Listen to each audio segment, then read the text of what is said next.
நீங்கள் இன்னும் 1-2 dance add பண்ணியிருக்கலாம் படத்துலன்ற ஒரு ஃபீல் இருக்கா, அல்லது இது பண்ணதே கரெக்டாக இருக்கு இல்லை அப்படிங்கிற மாதிரி? இது வந்து ஒரு வாழ்க்கையை சொல்கிற கதைன்றதுனால நம்ம நினைக்கிற இடத்துல பாட்டு கொண்டு வர முடியாது. அது ஒரு இஷ்யூ இருக்குது இந்த கதையை பொறுத்த வரைக்கும். சரி, நம்ம ஒரு இன்டர்வல் முடிஞ்சாச்சு, இன்டர்வலுக்கு அப்புறம் ஒரு சாங் போடுவோம், ஆடியன்ஸ் வந்து பாப்கார்ன்லாம் வாங்கிட்டு வருவாங்க, அதுக்கு வந்து ஒரு அந்த மாதிரி கதை கிடையாது. இன்னொன்று வந்து கிளைமேக்ஸுக்கு முன்னாடி வந்து தேவையில்லாமல் ஒரு கிராண்டியராக ஒரு சாங், அது கிடையாது. இந்த படத்தை பொறுத்த வரைக்கும் வாழ்க்கையை ஒட்டின ஒரு கதைன்றதுனால அது அப்படிதான். விஜய் சொன்ன மாதிரி டான்ஸ் வந்து எப்போ அவருக்கு கஷ்டமாக இருந்திருக்கும்னு நான் சொல்கிறேன் உங்களுக்கு. ரெகுலர் ஃபிலிம் சாங்ஸ் வருது இல்லை, regular film songs, love songs, அதுக்கு ஆடும்போது அவர் கஷ்டப்பட்டுருக்கலாம் மேபி. அந்த மாதிரி இஷ்யூ வந்துடுறேன். இது வந்து எல்லாருக்குள்ளேயுமே ஒரு கவிஞன் எல்லாருக்குள்ளேயுமே இருக்கான், ஒரு டான்ஸ் ஆடுறவன் எல்லாருக்குள்ளேயுமே இருக்கான், எல்லாருக்குள்ளேயுமே எல்லா எமோஷன்ஸும் இருக்குது. அந்த மாதிரி ஒரு இக்கட்டான நிலை, ஒரு வாழ்க்கையில் வந்து அவ்வளோ கோவத்தோட உச்சம்னு ஒரு மனுஷன் இருக்கான்ற போது அது வந்து ப்ராப்பர் டான்ஸாக இருக்காது. அது அவனுக்கு உள்ளேருந்து வர அது வாயால் சொல்ல முடியாதது வந்து நம்ம வந்து பாடியிலி எக்ஸ்பிரஷன் பண்ணுறது தான் அது. அந்த மாதிரி தான் இந்த படத்தை அந்த கிளைமேக்ஸ் மியூசிக்கில் அப்படி தான் இருக்கும். அது கரெக்டான வார்த்தை யூஸ் பண்ண, தியேட்ரிக்கல் டைப் ஆஃப் டான்ஸ்னு, more of expressions than movements. ஒரு ரெகுலர் ஃபார்மேட்ல இருக்காது கிடையாது. அதனால அந்த டைத்துல எமோஷன்ல என்ன ஆடுறானோ ஒரு மனுஷன் அந்த வந்து அவன் வந்து ஆஞ்சநேய வேஷம் போட்டு இது பண்றான். அவன் வந்து அவனுக்கு ஒரு பெரிய ஒரு டிசாஸ்டர் நடந்திருக்கு வாழ்க்கையில. அவன் எப்படி வந்து நடந்தது மூலியமா அவன் எப்படி எக்ஸ்பிரஸ் பண்ணுவான்ற ஒரு விஷயம் தான். ஆனா அவர் வந்து மார்னிங் வரும்போது ஃப்ரெஷ்ஷா நடந்து வந்தாரு, சூப்பரா. போகும்போது நடக்க முடியாம, sir what sir you did like this, காலு கீழ் எல்லாம் பிடிச்சிருச்சு அவருக்கு பாவம். ஏன்னா அந்த மாதிரி மூமெண்ட்ஸ். ஏன்னா வந்து இவர் பிளே பண்ற கேரக்டர் வந்து ஒரு ஆஞ்சநேயர் இதனால ஸோ மேக்ஸிமம் மூமெண்ட்ஸே வந்து அதை ஒட்டியே இருக்கும். ஸோ அவர் கால் பிடிச்சனால எல்லாருக்கும் டான்ஸ் பிடிக்கும். டான்ஸ் கண்டிப்பா பிடிக்கும். இல்லை, இந்த டான்ஸுக்கு அப்புறம் எனக்கு அந்த கல்ச்சுரல் டான்சர்ஸ், ட்ரெடிஷனல் டான்சர்ஸ், இவங்களுக்கு மேல இன்னும் ரெஸ்பெக்ட் வந்துருச்சு எனக்கு. உங்ககிட்ட ஒரு முக்கியமான கொஸ்டின். இப்போ நான் வந்து ஒரு படத்தில் ஹீரோவா ஆக்ட் பண்ணுறேன்னு வச்சுக்கோங்க, என்னோட ப்ளஸ் மைனஸ் வந்து என்னோடய போயிடும். But you come from a brand family. தாத்தா அவர் வந்து ஃபுல்லாக ப்ரூவ் பண்ணிட்டார், அப்பாவும் ப்ரூவ் பண்ணிட்டார். ஸோ நீங்கள் வந்து இப்போ நான் ஆக்ட் பண்ணும்போது எனக்கு அந்த பையன் கிடையாது. ஏன்னா I don't come from a brand family. நீங்கள் ஆக்ட் பண்ணும்போது நீங்கள் என்னதான் அவாய்ட் பண்ணாலும் சப்கான்ஷியஸ் மைண்டில் அது இருக்கும். So how challenging was it? So உங்களோட பெர்ஃபார்மன்ஸ் வந்து இல்லை சார் நான் வந்து I am very confident sir, I am equal to them அப்படின்னு சொல்றீங்களா? இல்ல ஈக்குவல் தாத்தா கிட்ட சொல்லவே முடியாது. சரி, அத நான் சொன்னா எவ்வளவு பெரிய ஆக்டரா இருந்தாலும் அதை ஆக்டே பண்ணி சொல்ல முடியாது. இல்ல நீங்க டைம் alone will prove. ஆமா இல்ல அவர் ஈக்குவலா பண்றாரு சொல்லுவாங்க, பப்ளிக் சொல்லணும். அவங்க சொன்னாலும் நான் ஏத்துக்க மாட்டேன். Because it is you cannot come equal to that. Because அது வந்து அந்த நேரத்துக்கு அந்த கேரக்டருக்கு இட் இஸ் ஃபேட்டட். அது நான் ரீமேக் பண்ண முடியாது, பண்ண மாட்டேன். பிகாஸ் விடுங்க, இப்ப அவர் இருந்து பார்க்க போறது இல்ல. ஆமா ஆமா, ஆனா அப்பா பார்த்துட்டு இருப்பாரு. அப்பா பத்தி என்ன ஃபீல்? அப்பா கிட்ட கூட we cannot டான்ஸ் வந்து நிறைய சொல்லுவாரு. பிகாஸ் இந்த டான்ஸ் வந்து அப்பா பண்ணாத ஒரு டான்ஸ் நான் இந்த படத்துல பண்ணிக்கிறேன். ஆமா, he is disco number dharma. Correct. So ஒரு ஸ்லைட்டா we have done a difference. So அந்த கான்ட்ராஸ்ட் இருக்குது. So we cannot compare. ஏன்னா எல்லா டான்ஸும் விதவிதமா இருக்கும். We cannot compare எல்லா டான்ஸுக்கும். So இல்ல டான்ஸ்ல மட்டும் கேக்கலனா. ஆமா, in general actingல கேக்க. ஆமா, general acting கூட we cannot touch. You are confident. ஆனா அப்பா வந்து he was this romantic hero. அந்த ரொமான்ஸ் சைடுல I can't touch that level of romance. நான் வந்து ஒரு சாதாரண மனுஷன் எப்படி நேசிப்பாரு, எப்படி அப்படிதான் நம்ம வாட்ச் பண்ணி. அப்பா வந்து ஒரு சார்ம் கொண்டாந்தாரு. அந்த சார்ம் வந்து 80sல கொடுத்தாருன்னா கூட இப்போ வரைக்கும் அந்த சார்ம் செல்லும். So அந்த சார்ம் வந்து we are not going for that kind of a character. N character வந்து அந்த மாதிரி ஒரு சார்மிங் கேரக்டர் இல்லை. படம் ஸ்கிரிப்ட் வரும்போது என் ட்ரைனிங் வந்து ஒன்று இந்த கேரக்டர் உள்ள இறங்குறது, நான் ட்ரெயின் பண்ணி நான் ப்ராக்டிஸ் பண்ணி நான் உருவாக்கிட்டேன். ஆனால் இன்னொரு ட்ரைனிங் இருந்துச்சு, நான் பர்சனலாக பண்ண ட்ரைனிங். அதாவது இவங்க 2 பேரை பற்றி யோசிக்கக்கூடாது. அந்த மெடிடேஷன், அந்த மைண்ட் செட் நான் கொண்டு வந்துட்டேன். ஸோ அந்த செட்டுக்கு வரும்போது அதான் இவர் பார்க்கும்போது நாகேஷ், ஆனந்த் பாபு இவருக்கு தெரிஞ்சதுனால பாப்பாரு வேற, நான் பார்க்கல பண்ணும்போது. என் மைண்ட்ல வந்து கேரக்டர் இந்த கேரக்டருக்கு இந்த மாதிரி பண்ணணும், இந்த கேரக்டருக்கு இந்த நேரத்துல இதா பண்ணுவாரு, இந்த கேரக்டர் இந்த நேரத்துல இப்படி பண்ணுவானா, இல்ல பண்ண மாட்டான். ஸோ தாத்தா எப்படி பண்ணுவாரு நான் யோசிக்கல, அப்பா எப்படி பண்ணுவாரு நான் யோசிக்கல, இந்த கேரக்டர் எப்படி பண்ணுவான் அதான் என்னோட மைண்ட். ஏன்னா இதுதான் அவங்க 2 பேரும் யோசிச்சு ஆக்ட் பண்ணதுனால தான் அவங்க 2 பேரை பத்தி இன்னைக்கு பேசுறோம்.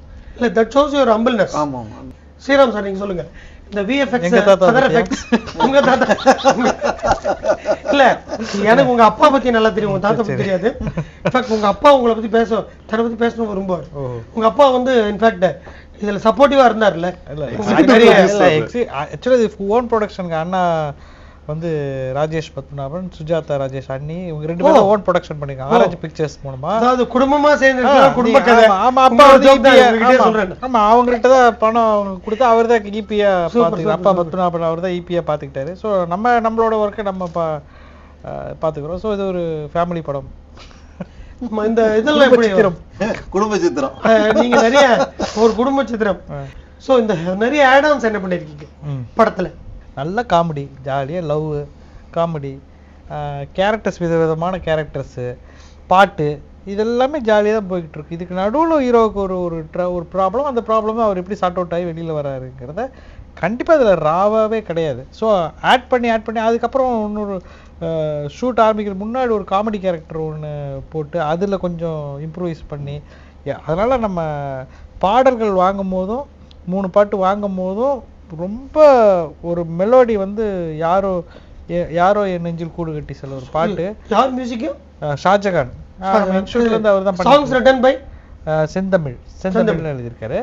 அந்த பாட்டு வந்து 2024 பெஸ்ட் சாங்கா இருக்கும். அந்த யாரோ வந்து இது மாஸ்டர் பண்ண அனுமான் சாங் ஆகட்டும், அது முன்னூறு ஒரு சாங் வந்து எல்லாமே நம்ம பார்த்து தான் வைக்கிறது.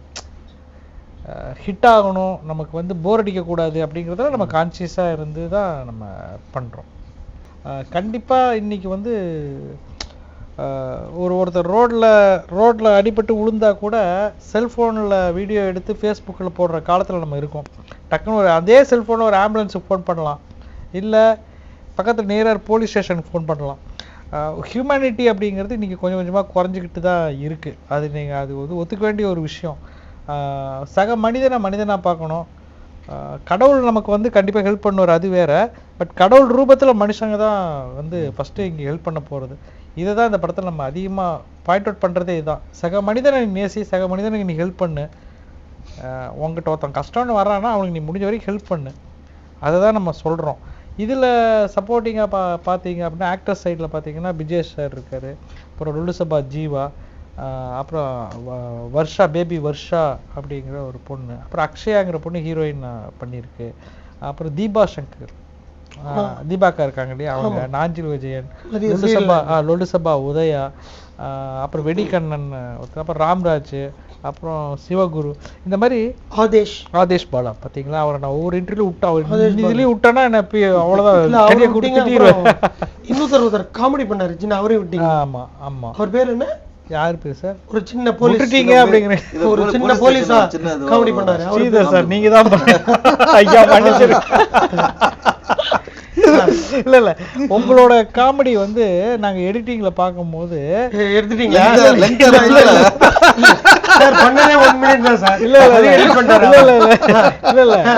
உண்மையாலுமே எல்லாரும் ரசிச்சாங்க. நீங்க நிறைய ஷார்ட் ஃபிலிம்ஸ் காமெடி எல்லாம் பண்ணிருக்கீங்க. ஆனா இந்த படத்துல நீங்க பண்ண ரோலால உங்களுக்கு இன்னும் நிறைய வாய்ப்புகள் வர சான்சஸ் இருக்கு. இதெல்லாம் இந்த மாதிரி கேரக்டர்ஸ் எல்லாம் இவங்க என்ன பண்ண. அப்புறம் மியூசிக் ஷாஜகான், கேமரா நிரஞ்சந்தர், அவர் என்னோட டிஎஃப்டி தான். சாயிப்பு நானும் சொன்னோம் இல்லையா, அதுல இருந்து தான் நாங்க ஒர்க் பண்ண ஆரம்பிச்சோம் சேர்ந்து. இந்த படத்துல ரொம்ப சூப்பரா பண்ணி கொடுத்துருக்காரு நிரஞ்சந்திரன். ஆமா, செந்தமிழ் வந்து நம்ம பாடல்கள் எழுதி இது பண்ணி எடிட்டிங் வித்து ஜீவா பண்ணியிருக்காரு. அப்புறம் நம்ம 5.1 பாலாஜி சார் வந்து பண்ணி கொடுத்தாரு.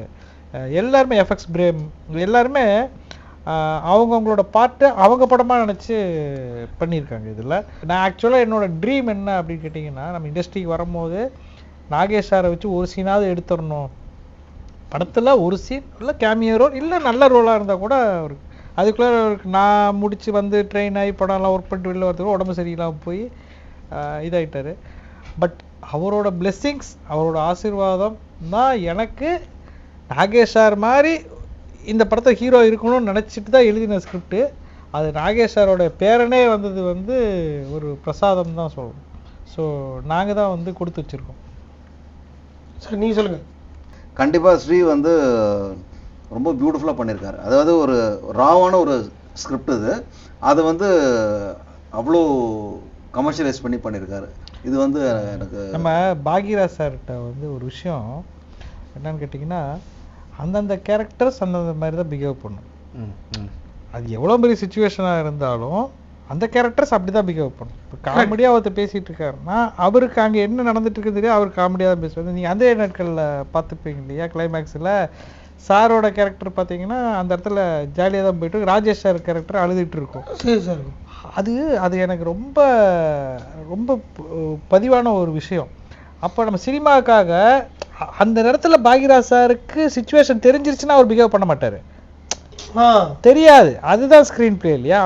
அவரோட படி தான் ஆடியன்ஸுக்கு தெரியும் அங்கே என்ன நடந்துகிட்டு இருக்கு, ஆடியன்ஸுக்கு தெரியும். ஆனால் ஒவ்வொரு கேரக்டரும் ஒவ்வொரு விதமாக பிஹேவ் பண்ணிட்டு இருக்கு. சுச்சுவேஷன் தெரியாத வரைக்கும் அந்த கேரக்டர்ஸோட என்ன நடந்துட்டு இருக்கு அதை தான் நான் இந்த படத்தில் எடுத்துக்கிட்டேன். நம்ம வந்து ஆடியன்ஸுக்கு கிளியராக தெரிஞ்சிட்டு இருக்கும் என்ன நடந்துட்டு இருக்குன்னு. பர்டிகுலர் கேரக்டர்ஸுக்கு சுச்சுவேஷன் தெரியாமல் அது மட்டும் வந்து சில இடத்துல காமெடி பண்ணிட்டு போகும், சில இடத்துல தெரிஞ்சவங்க வந்து அந்த இடத்துல அதுக்கு தகுந்த மாதிரி பிஹேவ் பண்ணிட்டு இருப்பாங்க.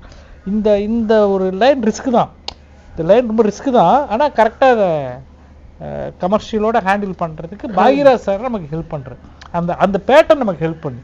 ஸோ உங்களோட ஹீரோயின் நாளைக்கு அவங்க இன்டர்வியூ பார்க்கும்போது கேட்பாங்க, என்னப்பா படம் ஃபுல்லா என்னோட நடிச்சுட்டு என்னை பத்தி நீ ஒரு வார்த்தை.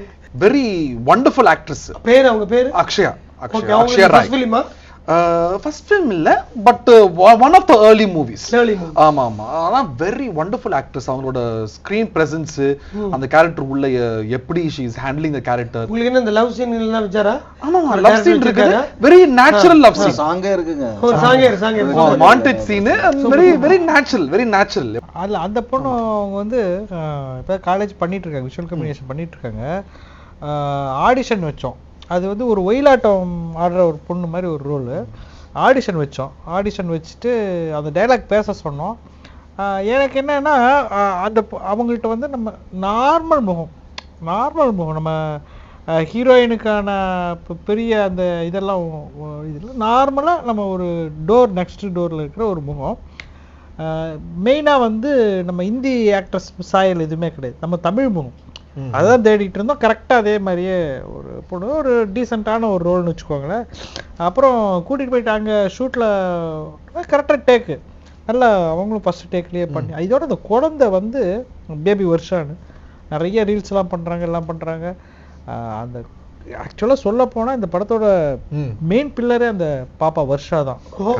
மெயின் ரோலு படத்தில் ஃபுல்லாக த்ரூ அவுட்டாக வருவாங்க. அந்த மாதிரி குழந்தைகள்லாம் எப்படி வந்து நம்ம சொல்கிறத புரிஞ்சுக்கிட்டு அதை அப்படியே இப்போ ஒரு ஒரு குரல் இந்த இடத்துல இந்த டோனில் பேசுமா, இந்த டோனில் பேசுறது, சந்தோஷமாக பேச பெரிய டைலாக்லாம் அசால்ட் அடி டப்பிங்லாம் 2 hours வந்து முடிக்கிறதெல்லாம் ஒரு கிஃப்ட். அதெல்லாம் வந்து நம்ம இன்னொருத்தர் நடிச்சாங்க.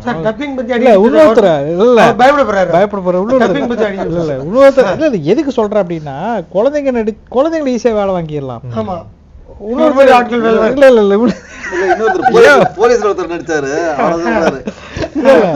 ஆக்சுவலா இன்னொருத்தர் கொடுத்தோம், வாங்க உங்களுக்கு ஒரு மேஜர் ரோல் தான் அப்படின்னு. அங்க உள்ள விட்டோன்னே ஒரே தமிழ்லயும் பேசுறாரு, இங்கிலீஷ்லயும் பேசுறாங்க. மேஜர் ரோல் கொடுத்தா மேஜர் சுந்தரராஜன் அந்த மாதிரியும் நடக்கிறது உண்டு. நம்ம டைரக்டராக இருந்தாலும் எல்லாத்தையும் சகிச்சுக்கிட்டு திட்டக்கூடாது, அவங்கள்ட்ட அன்பாக தான் நம்ம வேலை வாங்கணும். அது இட்ஸ் நிறைய பேர்த்த பார்ப்போம் இல்லையா. நம்ம இவருடைய கேரக்டர், லொலுசபா ஜீவா கேரக்டர் எல்லாமே கொஞ்சம் பேசப்படக்கூடிய. அப்புறம் ஜூனியர் டிஆர்னா அப்புறம் விஜயகாந்த் மாதிரி ஒருத்தர் மேடை கலைஞர்கள் இருக்காங்க இல்லையா. அந்த பாயிண்ட் நீங்க ஏதோ Facebookல கூட பார்த்தேன். மேடை கலைஞர்கள் தான் நம்ம மேடை கலைஞர்களை சிவாஜி சார் மாதிரி அவங்க எல்லாம் ஆடுவாங்க இல்லையா, அந்த மாதிரி மேடை கலைஞர்களே நம்ம டச் பண்ணியிருக்கீங்க. ஸோ ஏன்னா அந்த படத்தோட கரு வந்து இந்த பகல் வேஷம் போடுறவங்க, வேஷம்னால நம்ம யோசிக்கலாம்ல. இதுல இந்த மாதிரி வேஷம் போடுறவங்க, ஆஞ்சநேய வேஷம் போடுறவங்க, டிஆர் வேஷம் போடுறவங்க, இவங்க எல்லாமே காட்டுறோம். ஏன்னா இதெல்லாம் தாண்டி படத்துல நல்லவ மாதிரி வேஷம் போடுறானுங்க இல்லையா. ஆமா, அதையும் நம்ம அதையும் நம்ம வந்து டச் பண்ணிட்டு இது பண்ணியிருக்கோம். பார்ப்போம். ஒரு நம்மளோட பெஸ்ட்டுக்கு, நம்ம டீமுக்கு பெஸ்ட்டுக்கு நம்ம ஒரு படம் கொடுத்துருக்கோம். இப்போ போஸ்ட் ப்ரொடக்ஷன்ஸ் எல்லாம் முடிஞ்சு இப்போ ஆடியோ, இப்போ நம்ம டீசர் ரிலீஸ் ஆக போகுது, ட்ரெய்லர் ரிலீஸ் ஆக போகுது. இன்னும் விரைவில் ஒரு இன்னொன்று கப்புள் ஆஃப் மந்த்ஸ்குள்ளார படத்தை ரிலீஸ் பண்ணுறதுக்கான விஷயங்கள்லாம் போயிட்டுருக்கு. ஸோ ஆடியன்ஸ் தான் வந்து ஜட்ஜ் பண்ணணும். So orange pictures YouTube channel சார்பாக ராஜேஷ் பத்மநாபன், சுஜாதா ராஜேஷ் அவர்களின் சார்பாகவும் பத்மநாபன் சார் சார்பாகவும் உங்களுக்கு உங்கள் படம் வெற்றி அடைய ஸ்ரீராம் பத்மநாபன் அவர்களுக்கு வாழ்த்துக்களை தெரிவித்து மேலும் இந்த காம்போ வந்து திருப்பி நிறைய இதில் வரணும். உங்களுக்கு அப்கமிங் ஃபிலிம்ஸுக்கும் வாழ்த்துக்கள் சொல்கிறேன். நீங்களும் வந்து இந்த அப்கமிங் பிக்சர்ஸில் இவங்களுக்கு வில்லனாக இருக்கணும். கண்டிப்பாக. இவர் அடுத்தது வந்து இந்த காமெடி சொன்னா இல்லையா, ஆமாம், லைன் சொல்லி வச்சிருக்கேன். சார் தான் கால் ஷீட் கொடுத்தாருன்னா எப்பவுமே ஓபன் ஜி, நீங்க சொல்லுங்க. அவரு இப்ப அந்த இன்டர்வியூல கேட்கணும் நீங்க. ஐயோ, தாத்தாவுக்கு எப்படி காமெடி கரெக்டா பண்ணுவீங்களா? ஐயோ அங்க போய்டும். அவ்வளவுதான். இல்ல நான் பயந்துட்டேன். ஃபுல் காமெடி தான், ஃபுல் காமெடி தான். பாப்போம். நான் ஒரு இது பயந்துட்டேன். அண்ணா ஸ்ரீராம் பத்மநாபன் எந்த ஸ்ரீராம் பத்மநாபன் கேட்டு எப்படி உங்களை வந்து நெக்ஸ்ட் படத்துக்கு ஹீரோவா ஃபிக்ஸ் பண்ணாலும் இன்னும் இப்போ இன்டர்வியூரா ஃபிக்ஸ் பண்ணிட்டேன். நீங்க அப்படி கேட்கணும் அப்படின்னு சொல்லியிருக்காரு. பட் இந்த சமயத்துல நானும் பாலாஜி சாரும் எங்களோட கால் ஷீட் அவைலபிள் அப்படின்னு நீங்க ஆல்ரெடி வீட்டுக்குள்ளாரே எடுத்துட்டு காலிபல் அடிச்சா நான் என்ன பண்ண முடியும்? வீட்டுக்கு வெளியில இருந்து காலிபல், வீட்டுக்குள்ளாரே எடுத்துட்டு காலிபல் அடிச்சா சரி. அப்புறம் மறுபடியும் நீங்க ஃபர்ஸ்ட்ல இருந்து வரணும். நம்ம எண்ட் அப் பண்ணிப்போம். நீங்க சொன்னதுதான். ஆமா, தேங்க்யூ உங்களோட விஷஸ்க்கு ரொம்ப நன்றி. ஸோ ஆரஞ்ச் பிக்சர் சார்பாக மறுபடியும் இன்னைக்கு இன்டர்வியூக்கு வந்திருந்த திரு ஸ்ரீராம் பத்மநாபன், திரு பிஜேஷ் நாகேஷ் அண்ட் எஸ்எல் பாலாஜி அவர்களுக்கு நன்றிகளை தெரிவித்துக் கொண்டு முடித்துக் கொள்கிறோம். நன்றி, வணக்கம். நன்றி, வணக்கம்.